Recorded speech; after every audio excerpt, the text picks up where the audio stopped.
Welcome to GDR news బులెటిన్ల ముందుగా headlines. Rahul గాంధీపై Piyush Goyal తీవ్ర ఆరోపణలు, రాజకీయ వర్గాల్లో కలకలం.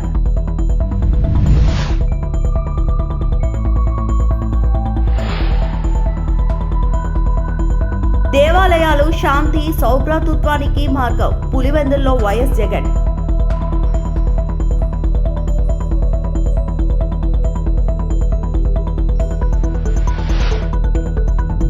కుమ్మెర మల్లన్న జాతర ఘటనపై కేటీఆర్ ఆగ్రహం, పోలీసులపై తీవ్ర విమర్శలు.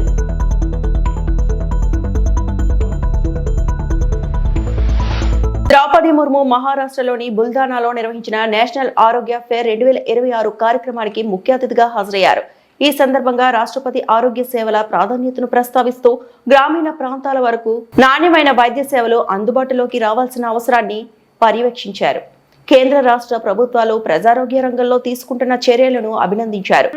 अध्यात्मों की इस महत्वपूर्ण भूमि से लोगों के स्वास्थ्य और कल्याण के लिए आयोजित की जा रही है राष्ट्रीय आरोग्य मेला 2026 का शुभारंभ करते हुए मुझे अत्यंत प्रसन्नता हो रही है।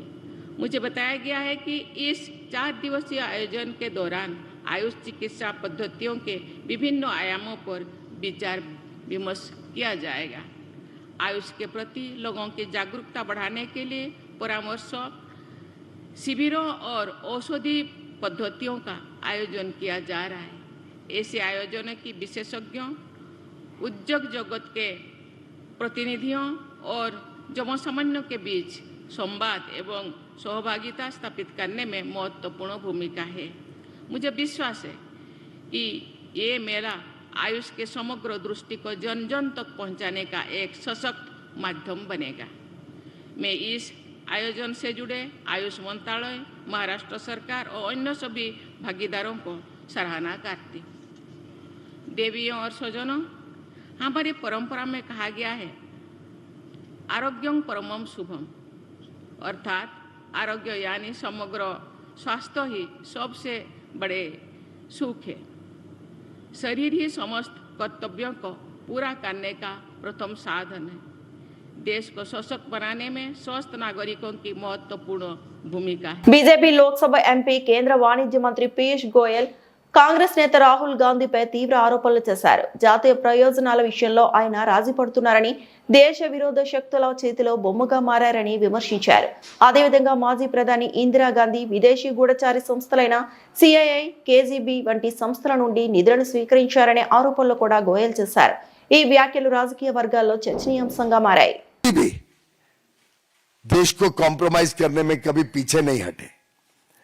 हम सब जानते हैं कि बोफोर्स के स्कैंडल में कैसे स्वीडिश अथॉरिटीज को राहुल गांधी जी के कहने पे विदेश मंत्री ने कोशिश की कि इन्वेस्टिगेशन को थाम दिया जाए। हम सब जानते हैं कैसे अपने मित्र ओटावियो कटाची को बचाने के लिए ईमानदार इन्वेस्टिगेशन होने नहीं दी गई बोफोर्स में।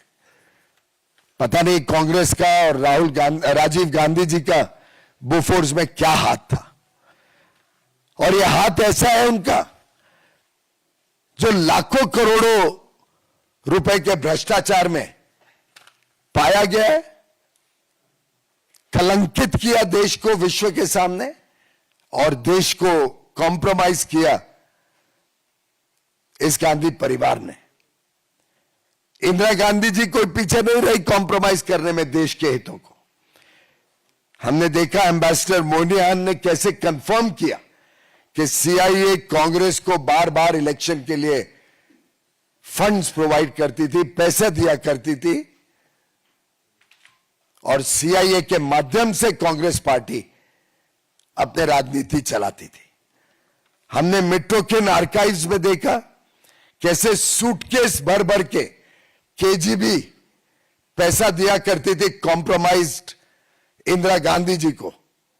దేవాలయాలు మన సంస్కృతి సంప్రదాయాల ప్రతీకలని, భక్తి మార్గం ద్వారా సమాజంలో శాంతి సౌభ్రాతత్వం పెంపొందుతాయని వైఎస్ఆర్సీపీ అధినేత వైఎస్ జగన్ అన్నారు. పులివెందుల్లో 2వ రోజు పర్యటన సందర్భంగా వైఎస్ జగన్ నందిపల్లిలోని నందీశ్వర ఆలయంలో నూతన విగ్రహ ప్రతిష్ఠ, కుంభాభిషేక మహోత్సవంలో పాల్గొన్నారు. ఈ సందర్భంగా ఆలయ అర్చకులు, వేద పండితులు నిర్వహించిన ప్రత్యేక పూజలు, హోమాల్లో వైఎస్ జగన్ పాల్గొన్నారు. ప్రత్యేక పూజల నేపథ్యంలో సంప్రదాయ దుస్తులు ధరించి స్వామివారికి భక్తి శ్రద్ధలతో అభిషేకాలు నిర్వహించారు. అనంతరం వేద పండితులు ఆశీర్వచనం స్వీకరించారు. ఈ సందర్భంగా వైఎస్ జగన్ మాట్లాడుతూ, దేవాలయాలు మన సంస్కృతి సంప్రదాయాలు ప్రతీకలని, భక్తి మార్గం ద్వారా సమాజంలో శాంతి, సౌభ్రాతృత్వం పెంపొందిస్తాయి.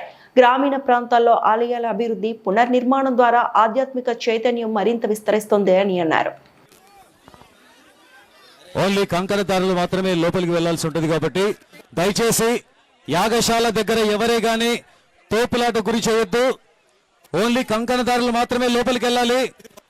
మనం ఎంత తాపత్రయపడినా లోపలికి అడుగు పెట్టడానికి అవకాశం ఉండదు.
కుమ్మేర మల్లన్న జాతర ఘటనపై బీఆర్ఎస్ వర్కింగ్ ప్రెసిడెంట్ కేటీఆర్ ప్రభుత్వం అధికారుల తీరుపై ఫైర్ అయ్యారు. నాగర్ కర్నూల్ పోలీస్ యంత్రాంగానికి అసలు సిగ్గుందా అని ఘాటుగా ప్రశ్నించారు. ఇది రాజకీయాలు మాట్లాడే సందర్భం కాదని, నెలల పసిపాపపై చనిపోయినా న్యాయం చేయకుండా అమానుషంగా ప్రవర్తిస్తున్నారని మండిపడ్డారు. బుధవారం నాగర్ కర్నూల్ జిల్లా కుమ్మేర మల్లన్న జాతరలో జరిగిన దాడిలో మరణించిన 2 నెలల పసిపాప కుటుంబాన్ని కేటీఆర్ పరామర్శించారు. బాధిత కుటుంబానికి అండగా ఉంటామని భరోసా ఇచ్చారు. ఈ సందర్భంగా ఆయన మాట్లాడుతూ, పోలీసులకు జీతాలు ఇచ్చేది రాష్ట్ర ప్రజలు, రేవంత్ రెడ్డి కాదు, ఆయన తొత్తులు కాదన్నారు. కుమ్మేర మల్లన్న స్వామి జాతరలో దాడి జరిగిన తర్వాత వారు ఫిర్యాదు చేస్తే అది సరిగా లేదని పోలీసులు కంప్లైంట్ తీసుకోలేదు. ఫిర్యాదు తీసుకోకుండా అధికార పార్టీ నాయకులకు ఫోన్ చేసి వాళ్ళ కంప్లైంట్ చేస్తారని, మీరు కౌంటర్ కంప్లైంట్ చేయండి అని చెప్పారు. పోలీసులు వేసుకున్న యూనిఫామ్ కి గౌరవం ఇవ్వకుండా, చేస్తున్న ఉద్యోగానికి న్యాయం చేయకుండా అధికార పార్టీ నేతలను కాపాడటానికి ప్రయత్నిస్తున్నారని ఆగ్రహం వ్యక్తం చేశారు. 21వ శతాబ్దంలో కులాలు మతాల పేరిట చిన్నగా చూడడం, అవమానించడం, ఇవాళ ఇంకా కూడా అధికారాన్ని అండగా పెట్టుకొని హత్య రాజకీయాల్ని, హత్య చేసిన హంతకులని కాపాడే ప్రయత్నం జరగడం నిజంగా సిగ్గుచేటు. ఇందులో నేను ఈ ఒక్కరినో ఆ ఒక్కరినో నిందిస్తలేదు.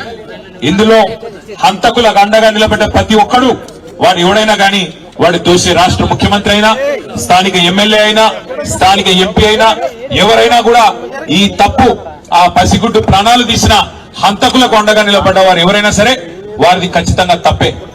ఏమడిగిందా పసిగుడ్డు? మీరు ఎక్కి కులుకుతున్న గద్దెని అడిగిందా? మీరు పోగు చేసుకుంటున్న మూటల ముళ్ళు అడిగిందా? అడిగింది మల్లన్న దర్శనానికి పోతా అంటే ఇవాళ కులం పేరుతో దూషించడమే కాకుండా గణేష్ మీద దాదాపు 20-25 మంది దాడి చేసి తన్నినంత చోట తన్నకుండా తన్ని చివరికి ఆ తమ్ముడిని ఇబ్బంది పెడితే, అన్నా ఈ పసిగుడ్డు ముఖం చూసన్నా ఇడిచిపెట్టానన్నా, మావాడు ఒక్కడున్నాడు, మీరు 20 మంది తంతున్నారని చెప్పి ఆ అమ్మాయి మౌనిక వచ్చి ఆ పసిగుడ్డునన్నా ముంగట పెడితే దయగలుగుతుందేమో, మానవత్వం అనేది ఉంటే మనిషిలో ఆ పసిపిల్ల ముఖం చూసన్నా ఊకుంటారేమో అని చెప్పి ఈ అమ్మాయి మౌనిక వచ్చి వాళ్ళని ప్రాధేయపడ్డది, బతిమలాడింది. అన్నా వదిలిపెట్టండి అన్నా, చచ్చిపోతాడన్నా, కొట్టకండి అన్నా, పసిగుడ్డు ముఖం చూసి తండ్రిని వదిలిపెట్టండి అన్నా అని అడిగితే, దుర్మార్గుడు, మానవ మృగం లాంటి మనిషి వాడెవడో చెత్తనా కొడుకు, వాడు కాలితో తంతే ఆ పాపని, ఇవాళ పాప చనిపోయింది. ఇట్లాంటి మానవ మృగాల్ని మరి శిక్షించాల్సిన పోలీసులు ఏం చేస్తున్నారని నేను అడుగుతా ఉన్నా. అసెంబ్లీలో సర్వేపల్లి శాసనసభ్యుడు సోమిరెడ్డి చంద్రమోహన్ రెడ్డి మాట్లాడుతూ, వైసీపీ 5 ఏళ్ల పాలనలో సర్వేపల్లి నియోజకవర్గంలో రెవెన్యూ శాఖ పరంగా చాలా నేరాలు ఘోరాలు జరిగిపోయాయని అన్నారు. సభలో ఆయన మాట్లాడుతూ మదనపల్లి ఫైల్స్ తరహాలోనే సర్వేపల్లి ఫైల్స్ కూడా చాలా ఉన్నాయని ఇప్పటికే మంత్రి సత్యప్రసాద్ కు కూడా చెప్పామని అన్నారు. 57 ఎకరాలు రామదాసు కండ్రింగలో, మరో 57 ఎకరాలు మరుపూరులో, 36 ఎకరాలు సూరయ్యపాలెంలో, 19 ఎకరాలు కొమ్మలపొడిలో, ఇలా చెప్పుకుంటూ పోతే 100 కోట్ల విలువైన భూముల విషయంలో అక్రమాలు జరిగాయి అని, ప్రభుత్వ భూములను కాపాడే ప్రయత్నం చేసుకుంటే కోర్టులకు పోయి స్టేలు తెచ్చేస్తున్నారు అని అన్నారు. సర్వేపల్లి నియోజకవర్గంలో ప్రత్యేక సమీక్ష నిర్వహించాలని రెవెన్యూ శాఖ మంత్రి అనగాని సత్యప్రసాద్ ని కోరుతున్నామని అన్నారు. రెవెన్యూలో లాస్ట్ 5 ఇయర్స్లో సర్వేపల్లిలో చాలా ఘోరాలు నేరాలు జరిగిపోయినాయి అధ్యక్ష. అందుకనే నేను మంత్రి గారికి అనగాని సత్యప్రసాద్ గారికి కూడా ఒక మాట చెప్పాను. మదనపల్లి ఫైల్స్ అన్నప్పుడు అయ్యా మదనపల్లి ఫైల్స్తో పాటు సర్వేపల్లి ఫైల్స్ కూడా దారుణాలు జరిగి ఉన్నాయి. ఒక 57 ఎకరాలు MSME పార్క్ అని చెప్పేసి అల్లుడి పేరుతో అక్కడ దాన్ని స్టే తెచ్చేసేసుకోవటం, అట్లే 36 ఎకరాలు సూరాయపాలెం, 19 ఎకరాలు కొమ్మలపూడి, ఇట్లా వందల కోట్ల రూపాయలు విలువ చేసే భూములు స్కాములు జరిగి ఉన్నాయి. అయితే ఇప్పుడు మనం ప్రయత్నం చేసి వాటిని అజ్యూమ్ చేస్తే ఇమ్మీడియట్గా రెజ్యూమ్ చేయగానే ఇమ్మీడియట్గా కోర్టులో పోయి స్టేలు తెచ్చేసుకుంటారు. సో డిపార్ట్మెంట్ ఇన్స్ట్రక్షన్స్ ఫైల్ చేయటం కానీ అక్కడ ఉండే జీపీలు ఏజీపీలు వాళ్ళు అలర్ట్గా ఉండటం కానీ మనం ప్రజల ఆస్తులు కాపాడుకోవాల్సిన అవసరం ఉంది. నేను అందుకని మంత్రి గారికి చెప్పాను, ఒక్కసారి వచ్చి సర్వేపల్లికి రివ్యూ పెట్టబోయా అని చెప్పాను. మీ ద్వారా మంత్రి గారికి ఏంటంటే సర్వేపల్లి నియోజకవర్గంలో ప్రభుత్వం విలువైన హైవే పక్కన కోట్ల రూపాయలు విలువ చేసే భూముల్ని కాపాడుకోవాల్సిన అవసరం ఉందని. ఫిబ్రవరి 26వ తేదీ నుంచి జనసేన పార్టీ సభ్యత్వ నమోదు కార్యక్రమం ప్రారంభం కానుంది. ఈ సభ్యత్వ నమోదు ద్వారా పార్టీ సభ్యులకు ప్రమాద బీమా సదుపాయం కల్పించనున్నట్లు జనసేన పార్టీ నాయకులు తెలిపారు. ఈ మేరకు తిరుపతిలోని తిరుపతి ప్రెస్ క్లబ్ లో మీడియా సమావేశం నిర్వహించారు. జనసేన పార్టీని మరింత బలోపేతం చేయడమే లక్ష్యంగా సభ్యత్వ నమోదు కార్యక్రమాన్ని చేపట్టినట్లు పార్టీ నాయకులు వెల్లడించారు. ప్రతి కార్యకర్త అభిమాని తప్పకుండా సభ్యత్వం నమోదు చేసుకుని ప్రమాద బీమా లాంటి సదుపాయాలను పొందాలని సూచించారు. పార్టీ ఆశయాలను ప్రజల్లోకి తీసుకెళ్లేందుకు అందరూ కలిసి కృషి చేయాలని జనసేన నేతలు పిలుపునిచ్చారు.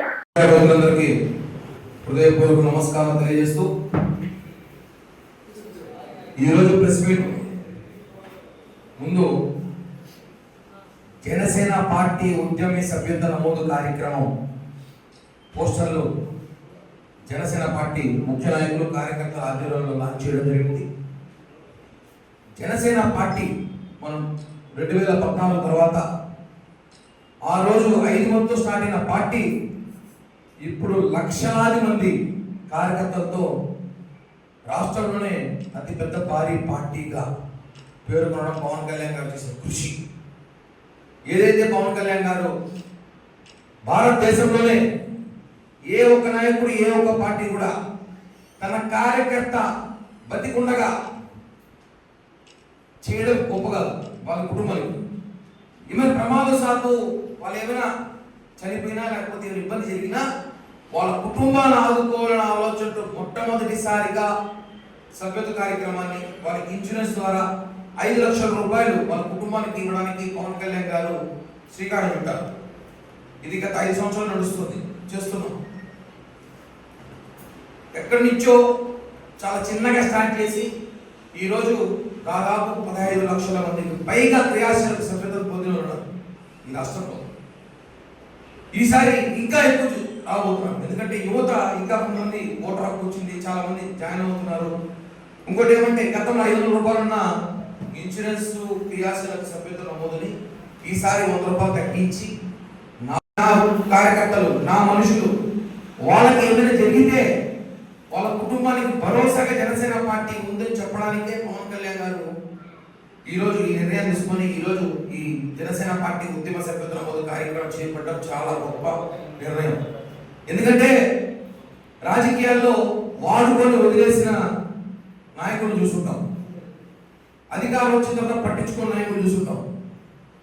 రాజకీయంలో ఎలా ఉంటుందంటే ఈ రోజు ఒకటి ఎలా ఉంటాడు, రేపు ఎలా ఉంటుంది పరిస్థితుల్లో కూడా పవన్ కళ్యాణ్ గారు వాడు ఎక్కడున్నా ఏడున్నా వాడు ఎలా ఉన్నా పర్లేదు, జనసేనలో క్రియాశీలక సభ్యత్వం పొందితే ఖచ్చితంగా వాడు నా కుటుంబ సభ్యుడు, నా కుటుంబంలో ఒక్కడు అనే ఆలోచనతో తీసుకున్న ఈ నిర్ణయాన్ని రేపటి రోజు 26 ఫిబ్రవరి రాష్ట్ర వ్యాప్తంగా 2 తెలుగు రాష్ట్రాల్లో క్రియాశీలక సభ్యత్వ నమోదు కార్యక్రమం మొదలవుతుంది. గతంలో కూడా తిరుపతి చాలా గొప్పగా చేశాం. పోయిన సంవత్సరం కానివ్వండి, అంతకుముందు కరోనా సమయంలో కూడా చాలా గొప్పగా చేసాం. రాయలసీమ ఫస్ట్ ప్లేస్ తిరుపతి నుంచి. కాబట్టి రేపు రాబోయే రోజు కూడా రేపటి నుంచి జరగబోయే క్రియాశీల సభ్యులతో 14 రోజులు నెక్స్ట్ మంత్ మార్చి 10వ తారీఖు ఉంటుంది. అప్పటి లోపల అందరూ కార్యక్రమ సభ్యులు చేసుకోండి. సీఎం రిలీఫ్ ఫండ్ చెక్కుల పంపిణీ. శ్రీకాళహస్తి పట్టణంలో పలు ప్రాంతాల నందు సీఎం ఆర్థిక సహాయ నిధి కోసం ఎదురు చూస్తున్న వ్యక్తులకు శ్రీకాళహస్తి ఎమ్మెల్యే సతీమణి బొజ్జల రిషితారెడ్డి సీఎం ఆర్థిక సహాయ నిధి చెక్కులను పంపిణీ చేశారు. ఈ రోజు మొత్తం 78,25,920 రూపాయలను అందజేశారు. బొజ్జల రిషితారెడ్డి మాట్లాడుతూ 19 నెలల కాలంలో పార్టీలకు అతీతంగా తాము 4,15,420,000 ఆర్థిక సహాయం అందజేశామని తెలియజేశారు. ఇంకా శ్రీకాళహస్తిలో ఎవరైనా ప్రైవేట్ ఆసుపత్రి నందు చికిత్స చేసుకున్న వ్యక్తులు తమ వివరాలను తెలుగుదేశం పార్టీ కార్యాలయం నందు డాక్యుమెంట్లను అందజేస్తే వారికి సీఎం రిలీఫ్ ఫండ్ చెక్కులు వచ్చే విధంగా ఎమ్మెల్యే బొజ్జల సుధీర్ రెడ్డి కృషి చేస్తారని ఈ సందర్భంగా తెలియజేశారు. ఆరోగ్య పరిస్థితి బాగోలేకుండా ప్రైవేట్ ఆసుపత్రి నందు లక్షల రూపాయలు ఖర్చు పెట్టిన రోగులకు కొద్దిపాటి ఉపశమనం కలిగే విధంగా ఈ రిలీఫ్ ఫండ్ చెక్కులను అందజేసే ప్రక్రియ ఏపీ సీఎం చంద్రబాబు నాయుడు ప్రవేశపెట్టారని దీనిని ప్రతి ఒక్కరూ సద్వినియోగం చేసుకోవాలని కోరారు.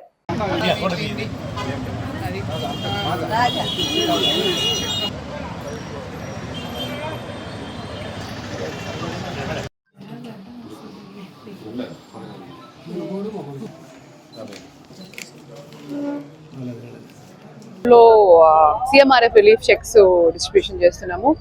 ఇప్పుడు దాకా ఈ 1.5 year లో మన కాన్స్టిట్యున్సీలో 428 చెక్స్ అంటే దాదాపు 4,15,00,000 రూపాయలు సీఎం రిలీఫ్ కి ఇచ్చున్నాము. సో ఈ ప్రాసెస్ కూడా చాలా క్విక్ గా అవుతుంది. ప్రతి నెల ముందు నెల ఇచ్చినవి పక్క నెల అన్ని వాళ్ళకి అందుబాటుకు వచ్చేస్తున్నాయి. సో ఇప్పుడు ఎవరైనా గవర్నమెంట్ హాస్పిటల్లో కాకుండా ఆరోగ్యశ్రీ లేకుండా ఇబ్బంది పడి ఆర్థికంగా ప్రాబ్లంలో ఉండి చికిత్స చేసుకున్న వాళ్ళు తప్పకుండా పార్టీ ఆఫీస్కి కాంటాక్ట్ అయితే మీకు కూడా ఇది పెట్టిస్తారు. ఇది గవర్నమెంట్ ఇనిషియేటివ్ ఎందుకు తీసుకుంటుంది అంటే ఇప్పుడు చిన్న కొంతమందికి 3 లక్షలు 4 లక్షలు అయిపోతుంది ఆపరేషన్ చేసుకునేదానికి. ఏదో ఒకటి పెట్టుకొని చేసుకుంటారు. వాళ్ళకి ఏదో కొంత రిలీఫ్ ఇప్పించవచ్చు అనే ఒక ఉద్దేశంతో ఈ సిఎంఆర్ఎఫ్ ఇప్పుడు పంపిణీ చేస్తున్నాం. కాబట్టి తప్పకుండా ఎవరైనా ఉన్నా కానీ వచ్చి తీసుకోండి. Thank you. సమస్యలు పరిష్కరించాలని అంగన్వాడీలో రిలే నిరాహార దీక్షలు. రాష్ట్ర వ్యాప్తంగా అంగన్వాడీలో ఐసీడీఎస్ ప్రాజెక్టుల వద్ద సోమవారం నుంచి రిలే నిరాహార దీక్షలు చేపట్టారు. దానిలో భాగంగా డాక్టర్ బిఆర్ అంబేద్కర్ కోనసీమ జిల్లా రామచంద్రపురం ఐసీడీఎస్ ప్రాజెక్టు వద్ద అంగన్వాడీలో రిలే నిరాహార దీక్షలకు పూనుకున్నారు. సిఐటియు ఆధ్వర్యంలో జిల్లా ప్రధాన కార్యదర్శి నూకల బలరాం, అంగన్వాడీ జిల్లా కార్యదర్శి మేడిశెట్టి దుర్గమ్మ, ప్రాజెక్టు అధ్యక్షురాలు వీరలక్ష్మిలు దీక్ష శిబిరాన్ని ప్రారంభించారు. రిలే నిరాహార దీక్ష శిబిరాన్ని ఉద్దేశించి వారు మాట్లాడుతూ మన రాష్ట్రంలో పేద గర్భిణీలు, బాలింతలకు, చిన్నపిల్లలకు అంగన్వాడీ వర్కర్లు, హెల్పర్లు, మినీ వర్కర్లు అనేక సేవలు అందిస్తున్నారని అన్నారు. పెరుగుతున్న ధరలకు అనుగుణంగా 2019 నుండి అంగన్వాడీలకు వేతనాలు పెరగలేదన్నారు. ఒక పక్కన ఎమ్మెల్యేలకు జీతాలు, అలవెన్స్ పెంచుకుంటూ పోతున్న ఈ ప్రభుత్వం చిరు ఉద్యోగులైన అంగన్వాడీలకు పెంచకపోవడం దారుణమని అన్నారు. అంగన్వాడీలకు వేతనాల పెంపు తదితర సమస్యల పరిష్కారం చేయాలని 2023 డిసెంబర్లో 42 రోజుల పాటు చారిత్రాత్మక సమ్మె నిర్వహించారు. ఈ సమ్మె ముగింపు సందర్భంగా తాము అధికారంలోకి వస్తే 2024 జూలైలో అంగన్వాడీలకు వేతనాలు పెంచుతామని, ఇతర సమస్యలు పరిష్కరించాలని, అంగన్వాడీలకు కనీస వేతనం 26,000 రూపాయలు ఇవ్వాలి, పెండింగ్ లో ఉన్న 164 సూపర్వైజర్ పోస్టులు వెంటనే భర్తీ చేయాలని కోరారు. ఈ దీక్షలో నాయకులు శ్రీదేవి, సూర్యకుమారి, వెంకటరత్నం, కె దుర్గా, జహ్రా, లక్ష్మీరత్నం, కుంతీదేవి, కె కనకదుర్గ, ఇతర అంగన్వాడీలు పాల్గొన్నారు.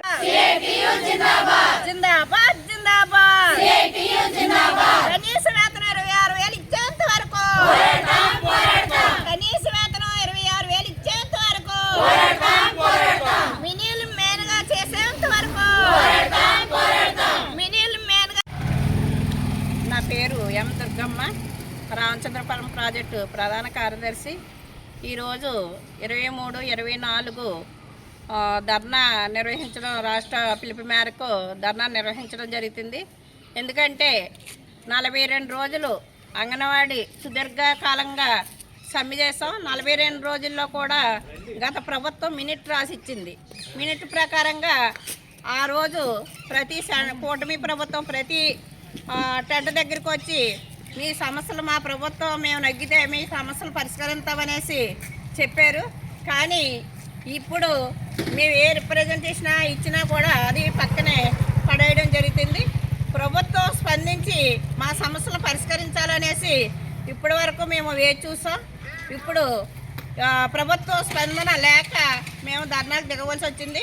అలాగే 26, 27 కూడా కలెక్టరేట్ దగ్గర ధర్నాలు ఉన్నాయి. అలాగే 2వ తారీఖున కూడా చెలో విజయవాడ వెళ్ళడం జరుగుతుంది.